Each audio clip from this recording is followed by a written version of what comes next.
Hello, everybody, and welcome into today's episode of Around the Slice. The Bills played the Chicago Bears last night in their second preseason game of the 2025 NFL preseason. So, of course, I am here for the traditional day after game recap episode slash show. One thing of note, I did not have time to record a preview episode for this Bills Bears preseason game.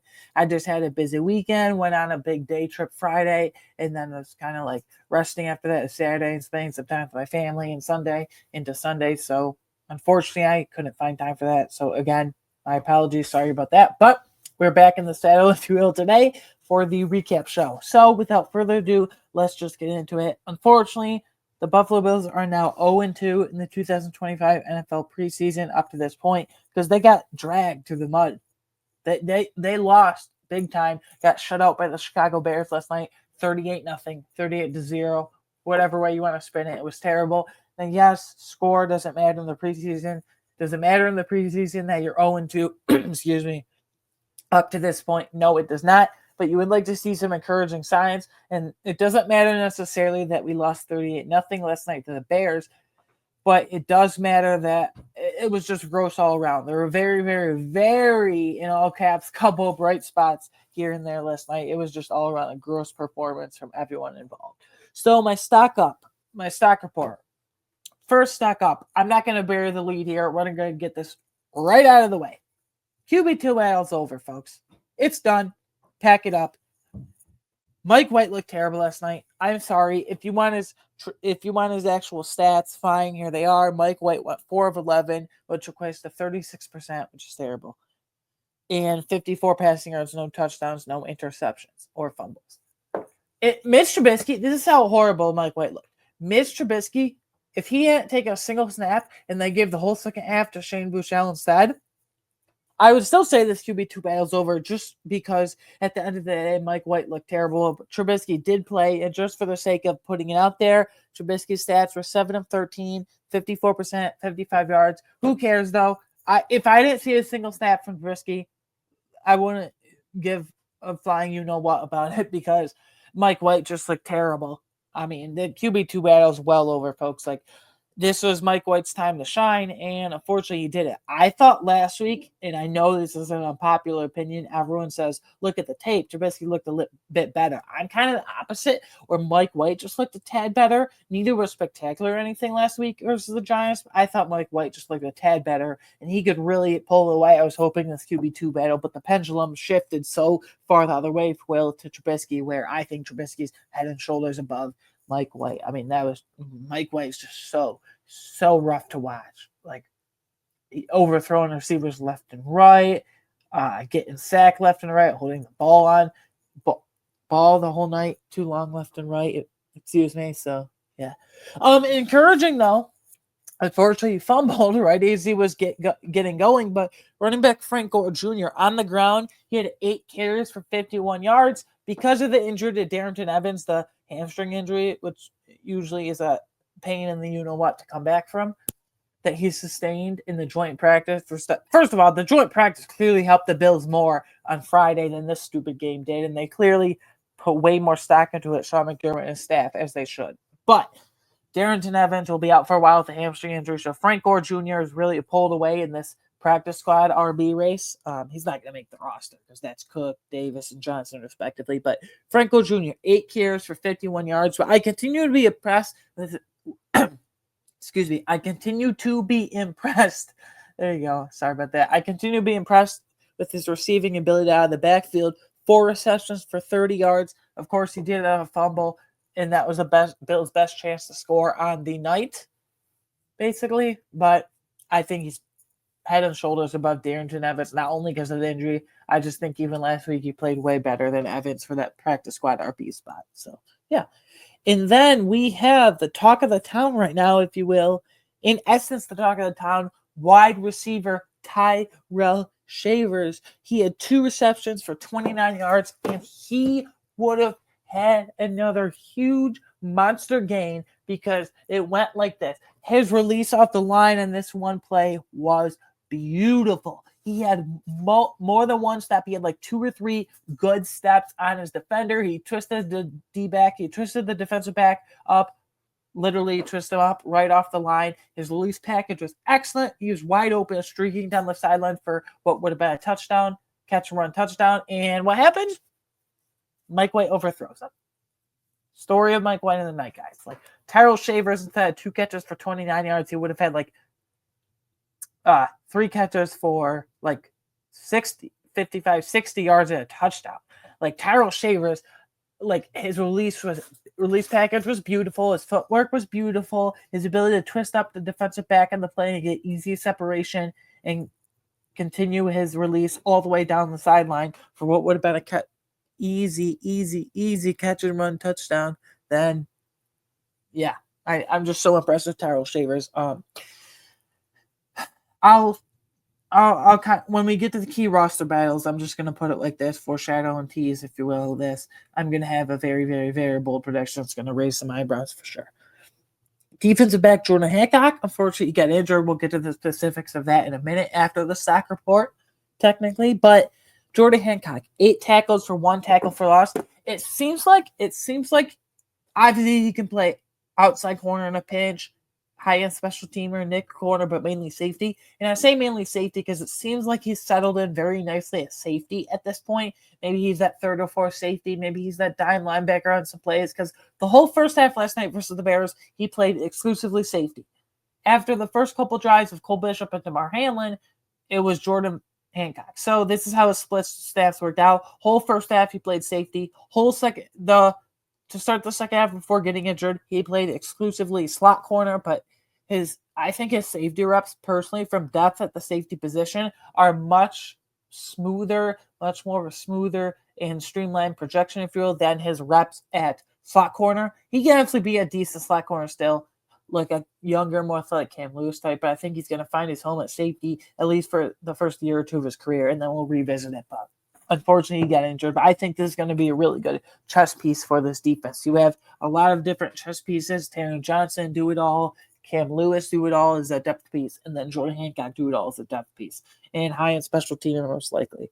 And then we have a couple of D linemen. Again, these 2 that I'm about to bring up, they had dominant days again, just like last week versus the Giants. First, we have a pass rusher in defensive end Michael Hoyt.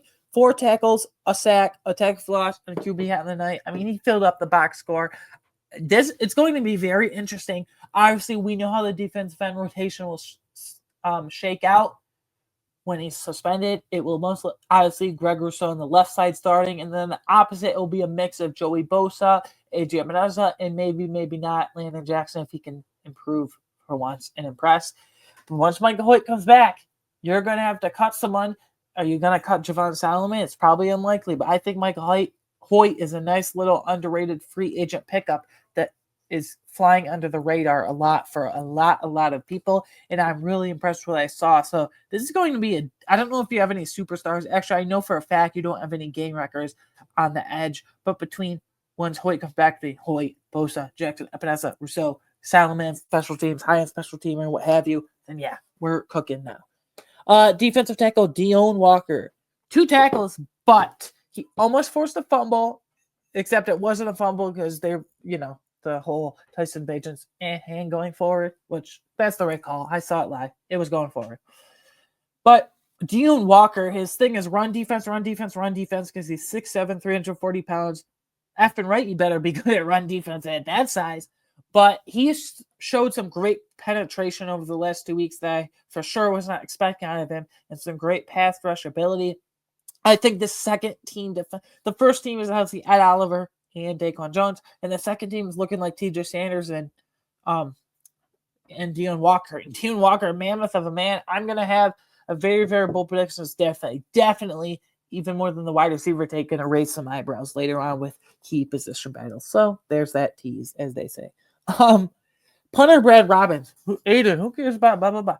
I care about a punter because when Sam Martin was released in March, Sam Martin was a league average punter, but miles better than Brad Robbins, because when he was released, I was a bit nervous. When Jake Camarda and Brad Robbins were battling out for the month or so that they were both on the roster, I was like, I hope Robbins doesn't win this job because he was arguably the worst punter in the league back in 2023 as a rookie for the Cincinnati Bengals, as a rookie in Cincinnati for the Bengals, excuse me. So, but damn, has he looked good these last 2 weeks? Last week against the Giants, some booming punts. This week, he notched 6 punts, which totaled 293 yards, which equates to a 48.8 punt yard average. If you're above any 40% or 40 punt yard average, you're sitting up between really well, you're a good punter. But if you're looking at 45 to 50 range, anything above 45, give or take, not give or take, line in the sand, if you will, anything above 45, you're a great punter. So, yeah, Brad Robbins has surprised me. I thought he was going to be terrible. And then only 1 touchback, and 2 or 3 of those, I think he pinned inside the 20. So, we don't punt a whole bunch, as we know, but if we need it, it's good to know that Brad Robbins can boom it, if you will. Mixed, none. Very few players were good, and there were too many players that were bad. So, no mixed. QB Mike White, we already touched on that. He's done. Wide receiver Elijah Moore, you only had 1 reception for 5 yards. I want to see him get open more. I want to see better route running. But what I have an issue with is, so he had 2 drops in the night. One on an easy screen, and the second one was on a crosser. Like, you can't be dropping a screen. How do you drop a screen pass? And then another one, an easy crosser. How do you drop an easy crosser, a 5-yard go, 5 yard to 10 yard slant, catch and run? That's supposed to be Elijah Moore's specialty. He ain't doing that either based off of last night. And then the most egregious thing was he totally misread his block in this one route, which forced Zach Davidson to have holding on the defender. And Zach Davidson, obviously holding called in him, whatever.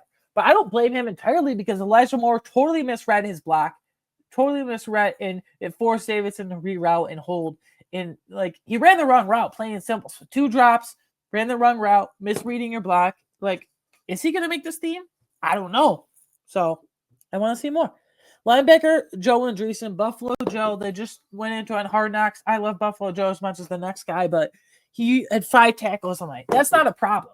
What surprised me last week and impressed me heavily was his coverage ability. I knew he could fly around the field and make tackles. That's why he's a high-end special teamer. But on defense, I was really impressed with his coverage ability last week against the Giants.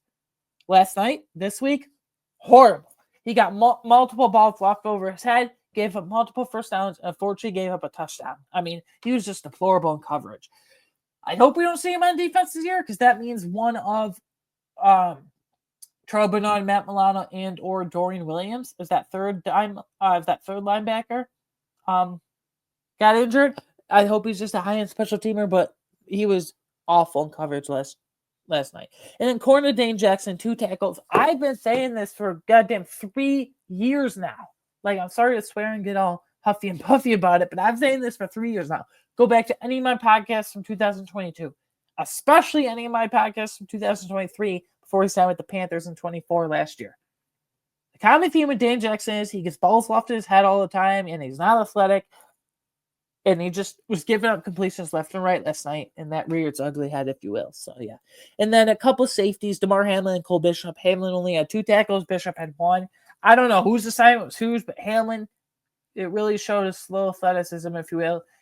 Multiple coverage busts between the 2 safeties. And this safety unit is not looking good, but I'll touch that on later. Defensive end Landon Jackson, he only had 1 pass deflection. Whoop-de-doo. As a pass rusher, get to the freaking quarterback. I'm questioning now, is Javon Solomon over Landon Jackson on a depth chart and within the building? I think he might be because Javon Solomon, much more of a high-end special teamer than Jackson. Javon Solomon has a year of experience in this system now. So I'm wondering who gets the game day jersey. I think right now it would be Solomon, and Landon Jackson would be a healthy scratch, /inactive. Everyone look at it. You wouldn't dress, period. So this is concerning. 3rd-round pick, 2nd-round talent, and Landon Jackson. I don't know. He lined up in the neutral zone last week, so they called him on that, and then he had a penalty this week with another offsides. I don't know. It seems like he's just kind of a mess right now, struggling to crack this rotation, if you will. And then tackle Ryan Vandermark. So 2 false starts. I'll touch on the battle of Chase Lunt when I get to the key roster battles in a minute here. But Ryan Vandermark, 2 false starts right off the bat in the first quarter within the first couple drives. Literally 2 in a row. Can't script it any worse than that. So I don't know. Comparing to Chase Lunt, he had a rough night. And then penalties in general. The Bills racked up a grand total, whoop-de-doo, of 10 penalties for 96 yards. Pretty deplorable, guys, when you really think about it. And McDermott stresses fundamentals. Don't get our own way. Don't lose the game with penalties. Well, they did. Big size the game award. Who really, really impressed me? And I know he get injured, but I'm going to go defensive back Jordan Hancock. Number one, because of versatility, even though it seems like he's settling in pretty nicely at safety. Number two, it seems like he's going to be a high-end special teamer. And he had some really nice coverage reps last night. He had some really nice tackling reps, nice wrap-ups, if you will, last night as well. And then Burnt Slice of the Game Award, I've kind of alluded to it in the beginning with the QB2 battle. It's Mike White. He could really pull ahead, maybe significantly or what have you, pull ahead of Trubisky in this QB2 battle, but it went total opposite direction. It was a complete freaking disaster. Did not play due to injury. Running back Darrington Evans, we had talked about that. Wide receiver Curtis Samuel, I'm done wasting my energy on him. I don't even know what to think at this point. Khalil Shakir, McDermott says he'll be ready for week one, but hopefully he is. If not, we're in trouble versus the Ravens. Center Cedric Van Granger. Now I'm wondering, is he actually a part of this roster now? Is he going to make this final roster? I would be kind of surprised. I would be kind of surprised if he was cut, but he literally hasn't practiced a single freaking snap in training camp or preseason. I mean, come on, hurry up already. And then interior offense lineman Alec Anderson, he's definitely going to make this roster. Most likely, actually, I know for a fact he's going to be that 6 jumbo tight end / insert blocker on the offensive line again. Tackle Tylen Graybill concussion protocol. He has some nice tackle guard flex versatility, So, and then linebacker Shaq Thompson. We'll see. And then defensive back to Corey Couch. Same thing. Hamstring injury, just like Darrington Evans in the joint practice with the Bears in Chicago on Friday. Couch was really interesting last week. Number one, he had some really nice reps, but number two, he was the third safety in after the first two, which was Damar Hamlin and Cam Lewis. He was in before Derek Forrest. He was in before Jordan Hancock at the safety position, so he could play corner and now safety, apparently maybe that dime role. Is he a dark horse candidate for the 53? Now that he has a hamstring injury, probably not. Maybe before he was. And then corner Max Harrison, we know, probably won't be ready for week one. McDermott said there's a possibility of IR. So if they're already thinking about that, which would knock him out the first 4 games, which would suck. If they're already thinking about that, he's definitely not going to be ready week one. And then kicker Tyler Bass, Caden Davis has the kick. Ray Davis kicked the extra point last week. Pelvic injury. I don't like to hear that for a kicker because they have to have that kicking power. So, yeah. In-game injuries. I've alluded to this multiple times now when praising him. Jordan Hancock exited, unfortunately, with a shoulder injury and was ruled out immediately. If it's a fractured collarbone for a fractured shoulder, he's going in IR to start the season. And then we could potentially have 2 high-end defensive backs on high pedigree defensive backs on IR with Max Harrison and Jordan Hancock, which would suck. But check in on key roster battles. QB2's over. Trubisky's won it. Shut, closed, done with. This is one of the hot takes I was talking about. I am very, very close to claiming that Tyrell Shavers clearly deserves a roster spot over Curtis Samuel, and one of Laviska Shenault or KJ Hamler could make the team as the wide receiver 6. So if you have the top 4 of Khalil Shakir, Josh Palmer, Elijah Moore, although I still think he makes the team, but disappointing night last night. Shakir, Coleman, Palmer, Moore, and then 5 and 6 would be Shavers, and then Hamler / Shenault, probably Shenault because of the return stuff. Let's just paint that scenario for a minute, because let's say we just trade Curtis Samuel some wide receiver needy team like the Steelers or Giants or some other low-end team that we can get a 6th-round pick from at the most. If you cut him, you're going to lose a bunch of cap space. But if you can trade him, I'm all for it. O-line 9 is still very much a battle between Ryan Vandermark and Chase Lunt. Ryan Vandermark played exclusively tackle last night against the Bears, and he had 2 false starts in a row, literally on the same exact drive, 2 plays in a row. Chase Lunt, his versatility is showing, because last week he got some work at guard and tackle, and then this week, last night against the Bears, the starting 2 tackles were Ryan Vandermark and Richard Garage, and the starting left guard, it was Chase Lunt. So, Andrew Cromer loves versatility in his backups.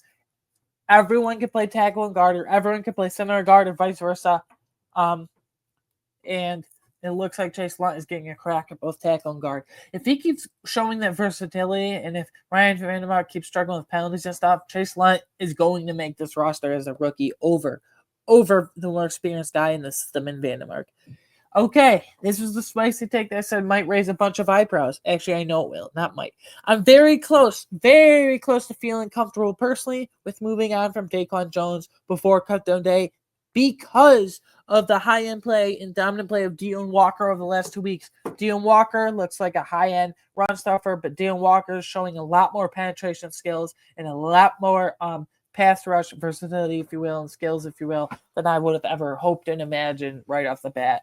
And like Larry Ogunjobi will come back from suspension after 6 games, just like Hoyt, who can also reduce inside. So one, there's kind of a logjam with youth and a couple of 2 or 3 veterans on the interior, and 2, like Daquan Jones really shows age last year. So if you can get a 5th or 6th round pick for him, by all means do it. So Deon Walker, I'm very close here. Point blank, we may have a safety problem.